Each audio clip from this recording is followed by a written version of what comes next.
Dear students, आप सभी का एक बार फिर से स्वागत है आपके अपने चैनल एक्सपी क्लासेस में। मैं चेतन प्रताप आज आपके लिए लेकर आया हूं सिंथेसिस के अंतर्गत कंपाउंड सेंटेंस।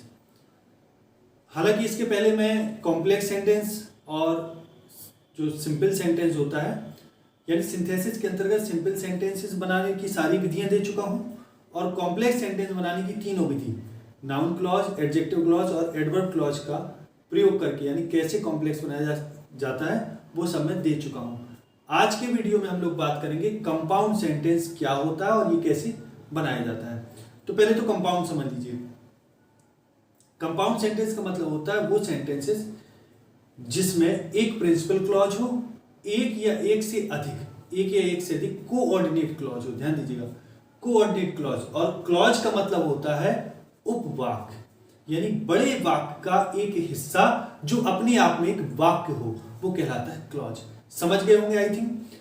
तो यहां जैसे कि कॉम्प्लेक्स में आपने पढ़ा होगा कि कोई भी तरीका हो, चाहे वो नाउन क्लॉज के अंतर्गत हो, चाहे एडजेक्टिव क्लॉज या एडवर्ब क्लॉज किसी के अंतर्गत हो, हर एक क्लॉज कोई ना कोई कंजंक्शन का प्रयोग करके बनती है। ऐसे ही आपका कंपाउंड सेंटेंस भी कुछ कंजंक्शंस का प्रयोग करके बनता है।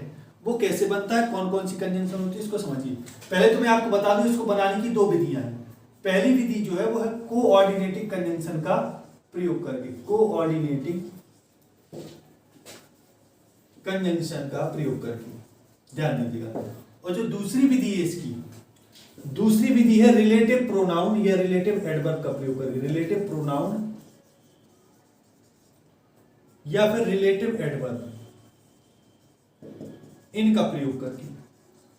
यानी ये दो विधियां हैं जिनकी मदद से हम कंपाउंड सेंटेंस बना सकते हैं।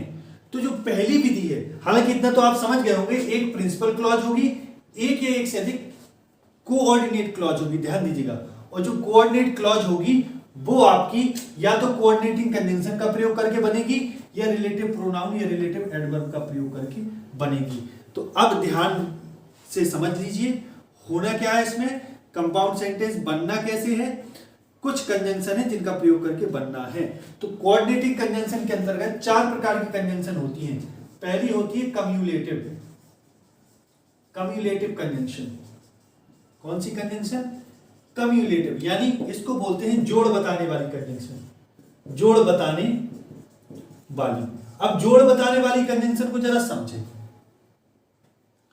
वे सारी कंजंक्शन जो दो सेंटेंसेस को जोड़ने का कार्य करती है, जैसे कौन कौन हो सकती है? एंड हो सकता है, एज वेल एज हो सकता है, बोथ, फिर स्पेस एंड हो सकता है। यानी ये स्ट्रक्चर, ये कंजंक्शन है, ध्यान दीजिएगा इसका।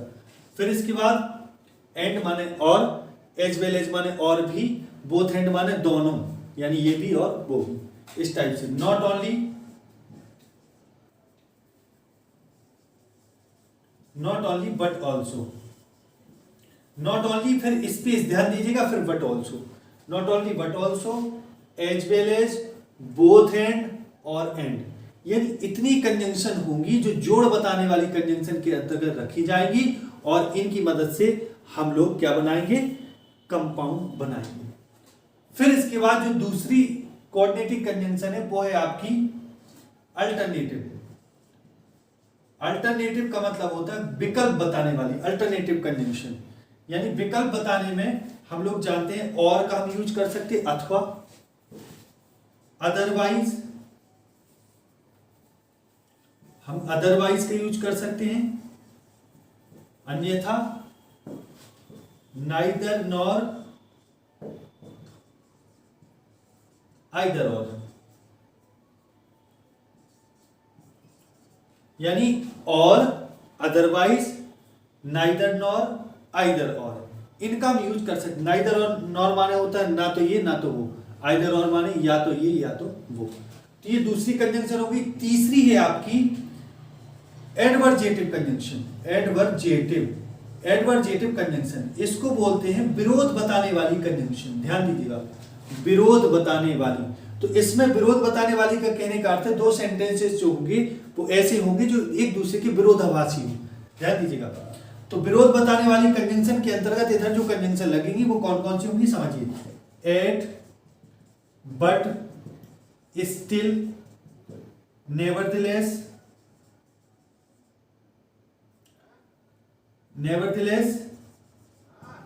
nonetheless, और आपका while, whereas, एट माने तो भी, बट माने लेकिन, while माने जबकि, whereas माने जबकि, nevertheless तो भी, और आपका nonetheless तो भी, ध्यान दीजिएगा, और whereas जबकि, while जबकि।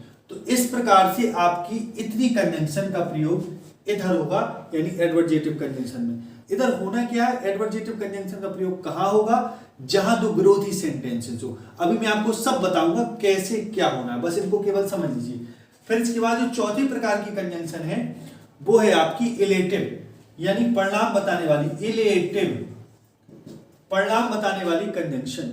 तो परिणाम बताने वाली कंजंक्शन के अंतर्गत हम लोग बात करेंगे कौन कौन सी कंजंक्शन होगी आपकी। परिणाम वहां प्रयोग होगा जहां कारण वाला सेंटेंस भी हो और परिणाम वाला सेंटेंस भी हो। यानी कह सकते हैं कि हम परिणाम के लिए इसलिए शब्द का यूज करते हैं ना, तो इसलिए से रिलेटेड जो जो हो, यानी हम यूज कर सकते हैं हेंस, देयरफॉर यूज कर सकते हैं, देयरफॉर का यूज कर सकते हैं, सो का यूज कर सकते हैं, दस का यूज कर सकते हैं और फॉर का यूज कर सकते हैं। फॉर का यूज चूंकि के अर्थ में यूज होगा, ध्यान दीजिएगा। तो एक टाइप से इतनी कंजंक्शन होगी, मैं फिर से बता देता हूं। चार प्रकार की कोऑर्डिनेटिंग कंजंक्शन होंगी। जोड़ बताने वाली, तो जोड़ बताने वाले में एंड, एज वेल एज माने और भी, बोथ एंड माने दोनों, नॉट ओनली बट ऑल्सो यानी ना केवल यह बल्कि वो भी, इस टाइप से। और आपका इसके बाद जो अल्टरनेटिव विकल्प बताने वाली होगी वो होगी और, अदरवाइज, आइदर और, नाइदर नॉर। और फिर इसके बाद एडवर्जेटिव विरोध बताने वाली कंजंक्शन में आपका आएगा एट माने तो भी, बट माने लेकिन, स्टिल माने तो भी, वेयरएज जबकि, वाइल जबकि, नेवरदलेस तो भी, नॉनदलेस तो भी। यानी जो भी तो भी से रिलेटेड हो, यानी तथापि जिसको बोलते हैं, यद्यपि तथापि होता ना, तो तथापि से जो रिलेटेड हो वो आपकी कंजंक्शन एडवर्जेटिव मिलेंगी। अब इलेटिव परिणाम बताने वाली कंजंक्शन आपकी ये होंगी, ध्यान दीजिएगा, द हेंस, देयरफॉर, सो, दस और फॉर, इतने का प्रयोग करेंगे। अब मैंने बताया ये तो हो गई पहली विधि, यानी पहली विधि का प्रयोग करके हम कैसे कंपाउंड सेंटेंस बना सकते, वो है कोऑर्डिनेटिव कंजंक्शन का प्रयोग करके। और कोऑर्डिनेटिव कंजंक्शन चार प्रकार की। इसके बाद आ जाओ रिलेटिव प्रोनाउन, रिलेटिव एडवर्ब। तो रिलेटिव प्रोनाउन में क्या क्या आता है, दैट आता है, विच आता है, हु आता है, हुज आता है, हुम भी आता है, ध्यान दीजिएगा। ये तो होगा रिलेटिव प्रोनाउन, जो किसी प्रोनाउन की जगह यूज हो सकती है, ठीक। अब रिलेटिव एडवर्ब में आपका बाई, जितने भी WH वर्ड है वे सारे रिलेटिव एडवर्ब हैं। तो आप इन सब का अर्थ तो जानते हैं, ये इसी अर्थ में प्रयोग होंगे, लेकिन कंपाउंड सेंटेंस बनाने में कंजंक्शन का कार्य करेंगे। तो अब बनाना कैसे है, सेंटेंस कैसे बनेगा, इस पर विचार करते हैं। तो चलिए अब शुरू करते हैं एग्जाम्पल के थ्रू। तो सबसे पहले मैं बताऊंगा कि जोड़ बताने वाली कंजंक्शन का कैसे प्रयोग करेंगे हम लोग और कैसे वो काम करेगी। तो मैं यहां एग्जाम्पल लिखता हूं। पहले एग्जाम्पल है, ही was marked absent, full stop. He was turn out of the class, कि उसको मार्क एब्सेंट कर दिया गया, यानी उसको अनुपस्थिति कर दी उसकी, और उसको क्लास से बाहर निकाल दिया गया। तो अब हमें यह तय करना है, सबसे पहले सिंथेसिस में एक चीज बहुत अच्छे से दिमाग में डाल लीजिए। मेरे हिसाब से तो कोई रूल नहीं है सिंथेसिस में, बस आप केवल इतना ही ध्यान रखें कि सेंटेंसेस को पढ़ें और उनको मिला दें। यानी जब उनको जोड़ें तो ये याद रखें, क्या जिनको हम जोड़ रहे हैं उनका पूरा अर्थ आ रहा है। यदि आ रहा है तो समझिए वो सही है सेंटेंस आपका। लेकिन फिर ध्यान ये देना होता है कि ऐसे तो जोड़ेंगे तो कोई भी सेंटेंस बन सकता है, हो सकता है सिंपल बन जाए, कॉम्प्लेक्स बन जाए, कंपाउंड बन जाए। तो उसके लिए ये कॉन्सेप्ट जो है सभी के अलग अलग, चाहे वो सिंपल के हो, चाहे कॉम्प्लेक्स को या कंपाउंड के, सभी के अलग अलग कॉन्सेप्ट याद रखना पड़ते हैं। तो अब जैसे एक दो एग्जाम्पल मैंने लिए, इनको सिंथेसिस करना है, कंपाउंड बनाना है, तो कैसे बनेगा, ठीक। तो पहले तो इनको पढ़ लीजिए, ही वाज मार्क्ड एब्सेंट, उसकी अनुपस्थिति लगा दी। He was turn out of the class, उसको क्लास से बाहर निकाल दिया, यानी एब्सेंटी भी लगा दी, क्लास से भी बाहर निकाल, दोनों चीजें साथ हुई, तो यानी जोड़ वाली बात हो रही, ये भी कर दिया वो भी, इस टाइप से। तो इसको अगर मैं बनाऊंगा तो इसको ऐसे बोल सकता हूं, he was marked absent and और turn out of the class. तो आप देखेंगे ही वाज जैसे ये सेंटेंस बनेगा, he was marked absent and turn out of the class. अब जरा गौर से देखें, ये एंड जो है वो कंजंक्शन में काम कर रहा है, दो सेंटेंसेस को जोड़ रहा, ध्यान दीजिएगा। तो ये प्रिंसिपल क्लॉज हो गया, ये हो गया आपका कोऑर्डिनेट क्लॉज, कोऑर्डिनेट क्लॉज, ठीक। और ये काय से जुड़ी है, कंजंक्शन से जुड़ी है। तो ये थ्योरम आपको समझ में आ गया होगा कि principal clause plus coordinate clause जो कोऑर्डिनेटिंग कंजंक्शन से मिलकर बनती है, यानी ये पूरी क्लॉज होगी जो एंड से मिलकर जुड़ी है। ध्यान से समझ गए आप? तो ये कहलाता है आपका कंपाउंड बनाना। अच्छा, यही सेंटेंस अन्य जो जोड़ बताने वाली कंजंक्शन है उनसे ही बन सकता है, जैसे ही वाज मार्क्ड एब्सेंट, उसको एब्सेंट किया गया, फिर दूसरा ही was turn out of the class, class से निकाल दिया गया, तो हम ये बोल सकते हैं उसको एब्सेंटी उसकी लगा दी और क्लास से बाहर निकाल, तो एंड लग गया।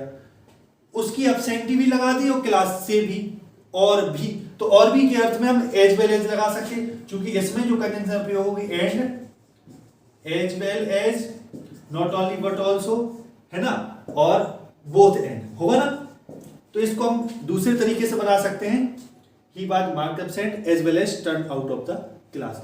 इसी को हम बोथ एंड का प्रयोग करके बना सकते हैं, ही वाज बोथ, ऐसे ही वाज बोथ, उसको दोनों किया गया, marked absent and turn out of the class, यानी बोथ के बाद जो स्पेस लगाते हैं, बोथ एंड, मैंने स्ट्रक्चर बताया था, बोथ के साथ एंड, जो स्पेस है उस स्पेस में ये चीज आ गई। ही was marked absent, he was both marked absent and turn out of the class, तो बोथ और एंड के बीच ये स्पेस जो था उसमें मार्क्ड एब्सेंट भर गया। अब इसी को हम not only but also say ही बना सकते हैं। कैसे बनाएंगे इसको जरा समझिए, बहुत आसान है। नॉट ओनली बट ऑल्सो का मतलब होता है ना केवल यह है बल्कि ये भी, यानी उसको केवल एब्सेंट ही नहीं लगाएगी बल्कि उसको निकाल भी दिया गया। तो हम इसको ऐसे बना सकते हैं, ही वाज नॉट ओनली, ना केवल marked absent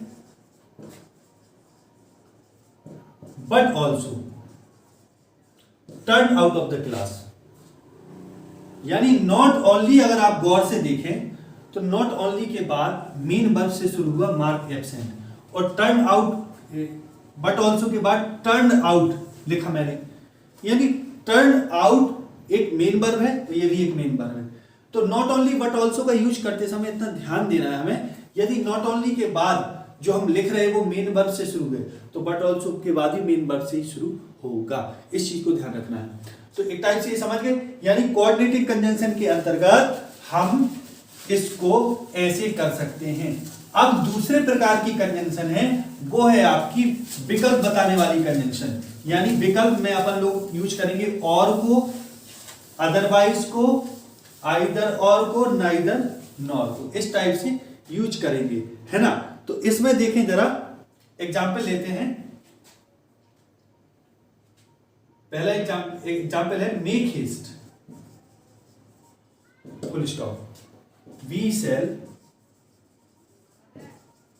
miss the train, कि जल्दी करो हम ट्रेन मिस कर देंगे।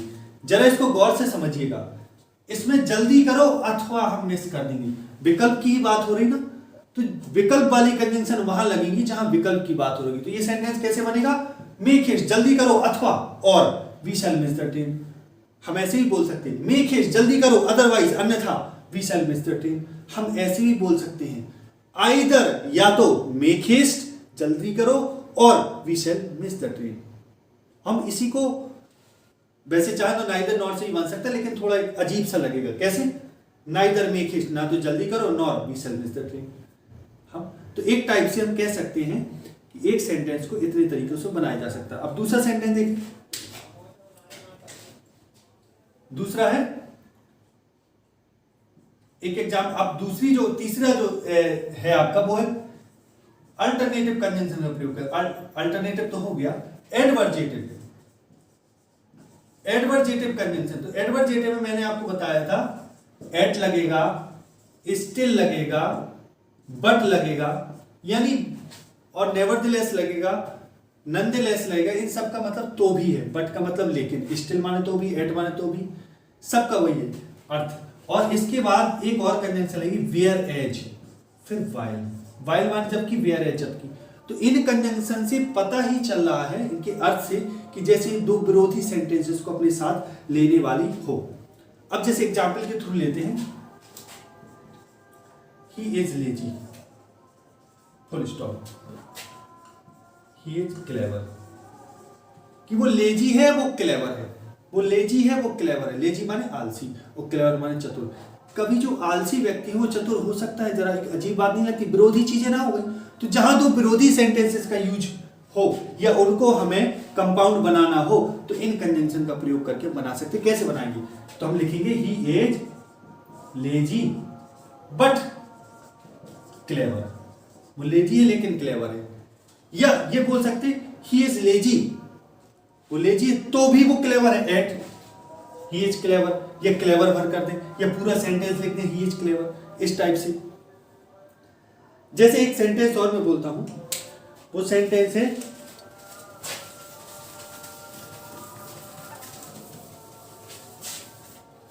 Wise man show their faults, full stop, fools avoid them. दो सेंटेंसेस हैं, इनको कंपाउंड बनाना है, समझे जरा। Wise man show their faults, बुद्धिमान लोग अपनी फॉल्ट्स को शो करते हैं, गलतियों को प्रदर्शित करते हैं, दिखाते हैं।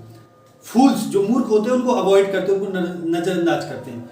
तो एक टाइप से विरोधी चीजें नहीं हो रही कि बुद्धिमान ये करते हैं जबकि मूर्ख ये करते हैं। जबकि का अर्थ आ रहा है, तो जबकि के अर्थ में मेथड क्या लगा सकते हैं? दोनों के बीच में वाइल लगा सकते हैं। वाइल या वेयर एज, दोनों चीजें यूज हो सकती हैं, ध्यान दीजिएगा। इधर और बट भी यूज हो सकता है। ये तीन कंजंक्शन का मेथड यूज कर सकते हो। जरूरी ये है कि सेंटेंस को समझना है और देखना है कौन सा उचित अर्थ आ रहा। जो भी उचित अर्थ है वो यूज कर लीजिए। अब इसके बाद बात करते हैं अपन लोग जो और कंजंक्शन है, जैसे परिणाम बताने वाली हैं, तो उनको कैसे करना है। देखिए, परिणाम बताने वाली कंजंक्शन क्या है आपकी? सो माने इसलिए, हेंस इसलिए, दस इस प्रकार, फॉर इसलिए। इस टाइप से अपन को यूज करना है। जैसे एग्जाम्पल बोलता हूं, समझे जरा। एग्जाम्पल है I can not die in peace, कि मैं पीस में नहीं मर सकता, शांति में नहीं मर सकता। आई एम आ सिनर, मैं पापी हूं। जरा देखिए, एक में कारण है, एक में परिणाम है। मैं शांति से नहीं मर सकता, I can not die in peace, मैं पापी हूं, यानी कारण है मैं पापी हूं, इसलिए इसमें नहीं मर सकता शांति से। तो इस सेंटेंस को हम उन्हीं कंजंक्शन का प्रयोग करके कैसे कैसे बना सकते हैं, जरा समझिए। आई एम अ सिनर, मैं पापी हूं, so I can not die in peace, एक तरीका। I am a sinner, therefore I can not die in peace, है ना। यानी कैसे करेंगे, हम कॉमा लगा देंगे बीच में, ध्यान दीजिएगा। आई एम अ सिनर, मैं पापी हूं, सो कॉमा लगा दीजिए, नहीं तो ये तो लिखिए, या कॉमा लगा दे तो कोई कॉमा लगा सकते, कोई दिक्कत नहीं।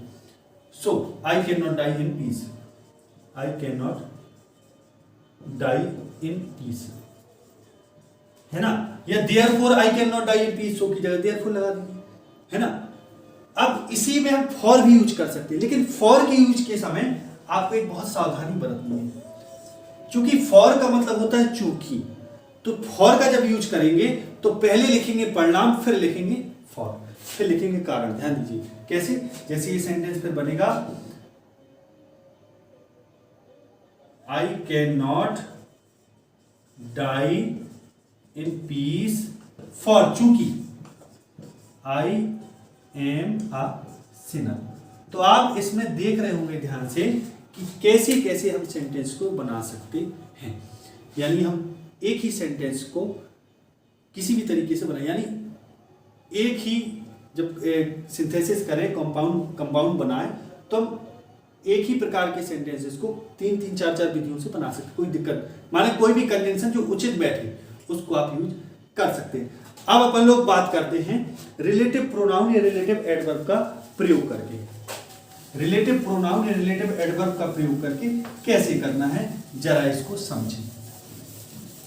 इसमें एक एग्जाम्पल लेता हूं, आई मेट, एग्जाम्पल है आई मेट हरीश, मैं हरीश से मिला, full stop, he gave me a book, मैं हरीश से मिला, उसने मुझे किताब दी।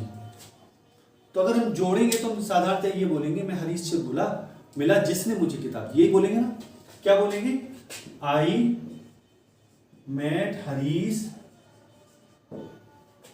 हु, जिसने, गेव मी अ बुक, जरा गौर से समझिए इसको, उसने मुझे एक किताब दी। अब इसमें यह है रिलेटिव प्रोनाउन जो हरीश के लिए प्रयोग हुआ, क्योंकि जो दूसरी विधि है वो रिलेटिव प्रोनाउन रिलेटिव एडवर्ब का प्रयोग करके अपन को करना है। तो इसमें भी बिल्कुल साधारणतः कंफ्यूज नहीं होना आपको। जो रिलेटिव प्रोनाउन या जो रिलेटिव एडवर्ब जहां लगता है, यानी जो उसका खुद का अर्थ है, जैसे वाई का मतलब होगा क्यों, हु का मतलब होगा कौन, तो इस टाइप से जो उनके खुद के अर्थ है उसी अर्थ में वो प्रयोग होंगे। बस केवल अपन को ध्यान ये रखना है कि कहां कौन सी चीज लग रही, जो उचित हो वो करनी। बस इसमें एक चीज और लेकिन फोकस करना होता है, जब दो सेंटेंसेस को जोड़ेंगे, जैसे हु है तो हु का मतलब कौन आ रहा, मैं हरीश से मिला जिसने मुझे किताब, जिसने आ रहा, ठीक। अब लेकिन हम इसको ये भी तो बोल सकते और उसने, एंड ही, यानी इसी सेंटेंस को हम ऐसे भी तो बना सकते, आई मेट हरीश, मैं हरीश से मिला और उसने, एंड, यानी दो सेंटेंस को कंपाउंड में जोड़ना है, एक कन्वेंशन का प्रयोग करना है, तो हमने एंड लगा दिया, ये भी हो सकता है। तो इसका मतलब समझिए, हु का मतलब होगा इधर एंड ही, राइट, क्लियर हो गया। तो यानी हम ऐसे भी प्रयोग कर सकते हैं। तो रिलेटिव प्रोनाउन और रिलेटिव एडवर्ब के अंतर्गत जो कन्वेंशन लगनी हो, जो आपके अर्थ में उचित बैठे, आप उसका प्रयोग कर सकते हैं। जैसे एक एग्जाम्पल में लेता हूं और उसको समझिए जरा। I shot a bird, full stop, it flew away, मैंने चिड़िया मारी, ये उड़ गई, मैंने चिड़िया मारी जो उड़ गई, ऐसे बोलेंगे ना। तो आई सॉट अ बर्ड विच, जो, फ्लू अवे, ये बोलेंगे ना। यानी चिड़िया के लिए मैंने विच यूज किया, कॉमा लगा दें, कॉमा जरूर लगा, विच फ्लू अवे। तो हम इसी सेंटेंस को ऐसे भी तो बना सकते, आई सॉट अ बर्ड एंड, और ये उड़ गई, इट फ्लू अवे, ये भी तो बोल सकते। यानी ये सेंटेंस जरूरी नहीं है, कोई ये सर्टिफिकेशन नहीं है, कोई सेंटेंस होगा यदि उसका कंपाउंड बनेगा तो रिलेटिव एडवर्ब या रिलेटिव प्रोनाउन का ही प्रयोग करके बन सकता है। नहीं, वो जो पूर्ववत आपकी, जो मैंने अभी पूर्व में बताई आपको, कन्वेंशन, जोड़ बताने वाली, विरोध बताने वाली, उनका प्रयोग करके बन सकता है सेंटेंस। कोई इसमें वो कोई कंफ्यूजन नहीं है, ध्यान दीजिएगा। तो क्लियर हो गया आपको, यानी सेंटेंस आपको देखना है, पढ़ना है और उनका अर्थ निकालना है, उसके बाद ऐसे जोड़ना है कि अर्थ क्लियर हो जाए, जो जोड़कर सेंटेंस आए। तो एक टाइप से ये जो कॉन्सेप्ट है आपका कंपाउंड का, कि कंपाउंड सेंटेंस क्या होता है, फिर से मैं अपनी पूरी बात को दोहराता हूं, उसको फिर से समझें। कंपाउंड माने संयुक्त वाक्य, ऐसा वाक्य जिसमें एक प्रिंसिपल क्लॉज हो, एक या एक से अधिक कोऑर्डिनेट क्लॉज हो सकती है। जरूरी नहीं है कि एक से अधिक हो, कम से कम एक भी हो सकती है, लेकिन एक से अधिक भी हो सकती है, ध्यान दीजिएगा, लेकिन कम से कम एक जरूर होगी। अब जो कोऑर्डिनेट क्लॉज होगी वो या तो कोऑर्डिनेटिंग कन्वेंशन का प्रयोग करके बनेगी या रिलेटिव प्रोनाउन रिलेटिव एडवर्ब का प्रयोग करेगी, राइट। इतना आपको याद रखना है। दूसरी चीज, कोऑर्डिनेटिंग कंजंक्शन के अंतर्गत 4 प्रकार की कंजंक्शन आती है। जोड़ बताने वाली यानी कम्युलेटिव कंजंक्शन, कम्युलेटिव जोड़ बताने वाली में आएगा आपका and as well as, both and, not only but also. ठीक। फिर दूसरे नंबर की कंजंक्शन विरोध बताने वाली या विकल्प बताने वाली। तो मान लीजिए विरोध बताने वाली है, तो विरोध में वहां प्रयोग हुई जहां दोनों वाक्य विरोधी हो एक दूसरे के। जैसे फॉर एग्जाम्पल बात करी, मतलब कंजंक्शन कौन कौन सी लेगी, yet, but, still, nevertheless, nonetheless, while, whereas, जहां विरोधी बातें हो रही हो। फिर इसके बाद विकल्प बताने वाली में और अदरवाइज, आपका आइदर और, नाइदर नॉर, तो इतनी लगेगी। फिर इसके बाद परिणाम बताने वाले में सो, देयरफॉर, दस, हेंस, हेंस वन इस प्रकार, और फॉर का भी यूज कर सकते हैं। और रिलेटिव प्रोनाउन, रिलेटिव एडवर्ब में आप जानते ही हैं, रिलेटिव प्रोनाउन में विच, दैट, हु, हुज, हुम, ये रिलेटिव प्रोनाउन है। इसके अलावा और जो WH वर्ड बचते हैं वो सारे आपके रिलेटिव एडवर्ब हैं। तो इतने प्रकार की कंजंक्शंस का प्रयोग करके हम कंपाउंड बना सकते हैं। और कंपाउंड आई थिंक आपको आज क्लियर हो गया होगा कि कंपाउंड कैसे बनाया जाता है। हालांकि मैं इसके परिचय से रिलेटेड ऑलरेडी वीडियो दे चुका हूं कि कंपाउंड, सेपरेट कंपाउंड के बारे में जानकारी, कंपाउंड सेंटेंस क्या होता है, कैसे बनता है, ये मैं और भी इस पर वीडियो दे चुका हूं। हालांकि आज का जो वीडियो है वो सिंथेसिस के अंतर्गत है, तो इसको देखिएगा, बाकी आप प्लेलिस्ट में चेक कीजिएगा, फिर मिल जाएगा। तो आज के वीडियो को यही खत्म करते हैं। आशा ये वीडियो आपको बहुत अच्छा लगा हो। यदि अच्छा लगा तो वीडियो को लाइक कीजिए, शेयर कीजिए और कमेंट करके जो भी क्वेश्चन करना हो आप कर सकते हैं। आगे अगली वीडियो मिलते हैं, तब तक के लिए नमस्कार। जय हिंद, जय भारत, वंदे मातरम, हर हर महादेव, जय भवानी।